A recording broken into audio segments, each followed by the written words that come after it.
ડાબકા ગામના રહીશો વીજ કનેક્શનથી વંચિત રહેતા આંતરરાષ્ટ્રીય માનવ અધિકાર સુરક્ષા પરિષદ સેન્ટ્રલ કમિટી પ્રેસિડેન્ટ સર્જન વસાવાએ મુખ્યમંત્રીને ઉદ્દેશીને પત્ર લખી આંતરરાષ્ટ્રીય માનવ અધિકાર પરિષદની ટીમ દ્વારા નર્મદા કલેક્ટર અને પ્રાંત અધિકારીને લેખિતમાં રજૂઆત કરી હતી। નર્મદા જિલ્લામાં દેડિયાપાડા તાલુકાના અંતરિયાળ ડાબકા ગામના રહીશો હજુ સુધી વીજ કનેક્શનથી વંચિત હોવાના મુદ્દે ગંભીર રજૂઆત કરવામાં આવી છે।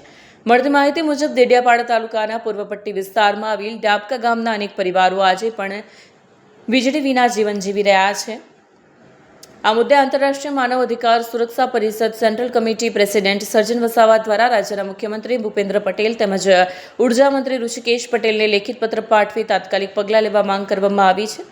રાત્રિના સમયે અંધકારના કારણે ગામના રહીશોને જંગલી પ્રાણીઓ સપદંશ અને વીંછીના કરડવાનો ભય સતાવી રહ્યો છે। ગામ લોકોએ અગાઉ પણ દક્ષિણ ગુજરાત વીજ કંપની લિમિટેડના અધિકારીઓ સમક્ષ રજૂઆત કરી હોવા છતાં કોઈ નોંધપાત્ર કાર્યવાહી થઈ નથી તેવી ફરિયાદ ઉઠી છે। પરિષદના પ્રેસિડેન્ટ સર્જન વસાવાએ પોતાના પત્રમાં ડાબકા ગામના રહીશોને વહેલી તકે વીજ કનેક્શન આપવાની માંગ સાથે તંત્રને માનવ અધિકારના દ્રષ્ટિકોણથી મુદ્દાને ગંભીરતાથી લેવાનો અનુરોધ કર્યો છે। હવે જોવાનું રહ્યું કે તંત્ર દ્વારા રજૂઆતને કેટલું મહત્વ આપવામાં આવે છે અને ડાબકા ગામના રહીશોને ક્યાર સુધી વીજળી જેવી મૂળભૂત સુવિધા ઉપલબ્ધ થાય છે।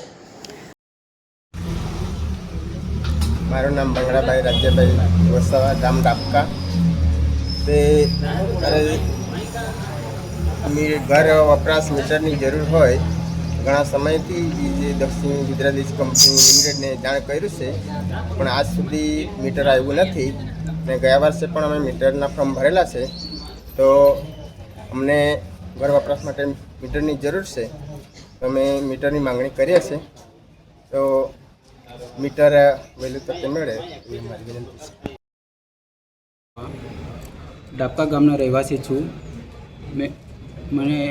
અમને ઘર વપરાશ માટે વીજળી મીટરની જરૂરિયાત છે અને મેં એક વર્ષ પહેલાં મેં ડેડિયાપાડા DGSL કચેરીમાં અરજી આપેલ છે, પણ આજ દિન સુધી કોઈ કાર્યવાહી થયેલ નથી અને મારા ગામની અંતરિયાળ વિસ્તારમાં આવેલો છે, જેથી કરીને અમે આજ દિન સુધી અંધારામાં જ રહે છે।